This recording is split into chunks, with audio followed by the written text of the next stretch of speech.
उद्योग राज्याबाहेर जात असल्याची टीका होत असतानाच आता राज्यातील सर्वात मोठी सहकारी डेअरी म्हणजेच महानंदची सूत्र राज्याबाहेरच्या संस्थेकडे जाणार आहेत. नॅशनल डेअरी डेव्हलपमेंट बोर्ड म्हणजेच NDDBनं काही अटी शर्तींवर महानंदचा कारभार हाती घेण्याची तयारी दर्शवली आहे.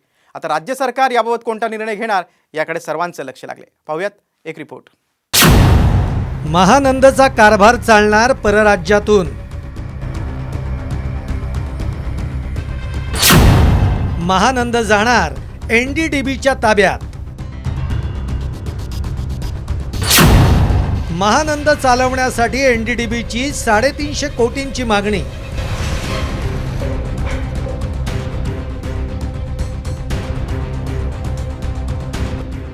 राज्यातील सर्वात मोठी सहकारी डेअरी असलेली महानंद ही संस्था आता राज्याबाहेरील संस्थेला चालवायला दिली जाणार आहे. महानंदच्या संचालक मंडळानं महानंद ही dairy national dairy development board म्हणजेच NDDBला चालवण्यासाठी देण्याचा निर्णय घेतला आहे. महानंदा चालवण्याची तयारी NDDBनं दाखवली असून त्या बदल्यामध्ये 350 कोटींची मागणी राज्य सरकारकडे केली आहे.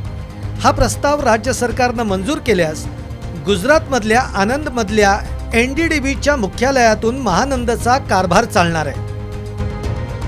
महानंदचा कारभार गुजरातला जाणार हे पूर्ण तर चुकीचं आहे. महानंद ही डब्याला संस्था होती. साधारण 9 ते 10 लाख लिटर क्षमता हाताळण्याची क्षमता महानंदामध्ये होती. अनेक मागच्या 5-10 वर्षामध्ये तिच्या गैरव्यवस्थापनामुळं किंवा कामगारांच्या अतिरिक्त भरतीमुळं ती संस्था अडचणीत आली. नाही, महानंदाचं ऑपरेशन जे सध्या गोरेगावला मुंबईमध्ये आहे तेच थांबणार आहेत. ते सगळे तेच राहणार आहे. फक्त व्यवस्थापन महानंदाच्या ऐवजी NDDB करणार. मुंबईमध्ये आरे डेअरी बंद झाल्यानंतर महानंदनं मुंबईत जोरदार मुसंडी मारली होती.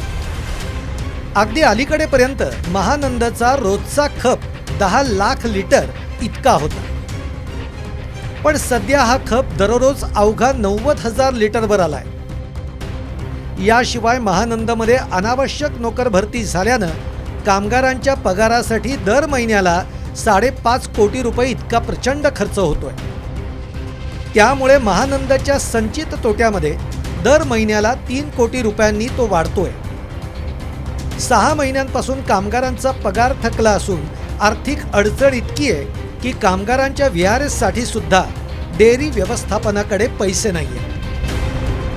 राज्याच्या दुग्ध क्षेत्रासाठी आणि रोजगारासाठी सुद्धा ही अत्यंत चिंताजनक बाब आहे. केंद्र सरकारची मदत नक्कीच महानंदा रिवाईव्ह करण्यासाठी आवश्यक आहे, याबाबत दुमत नाही. मात्र संबंध यंत्रणाच त्यांना चालवायला देणं आणि आपलं अपयश एक प्रकारे मान्य करणं ही चिंताजनक गोष्ट आहे.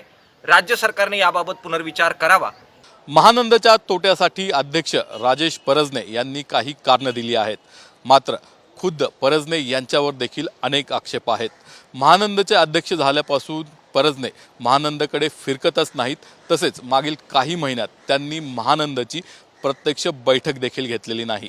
त्यामुळेच गेल्याच महिन्यात महानंदच्या कामगारांनी परजने यांच्या विरोधात आंदोलन देखील केलं होतं. त्यानंतर परजने यांनी राजीनामा देखील दिला होता. परजने यांचा हा कारभार देखील महानंदच्या अधोगतीस कारणीभूत असल्याचं बोललं जात आहे. महानंद डेअरी तोट्यात असली तरी तिच्याकडे कोट्यावधी रुपयांची प्रॉपर्टी आहे. महानंद डबघाईला जाण्यामागे हीच कोट्यावधींची प्रॉपर्टी कारणीभूत असल्याचं बोललं जात आहे. व्यावसायिक तत्वावर चालवली तर महानंद डेअरी अजूनही वाचवू शकते आणि पुन्हा एकदा उभारी घेऊ शकते असं या क्षेत्रातील जाणकारांचं म्हणणं आहे. पण राज्य सरकारची तशी खरंच इच्छा आहे का, यावरच सगळं काही अवलंबून आहे. नितीन पाटणकर, साम TV न्यूज, पुणे.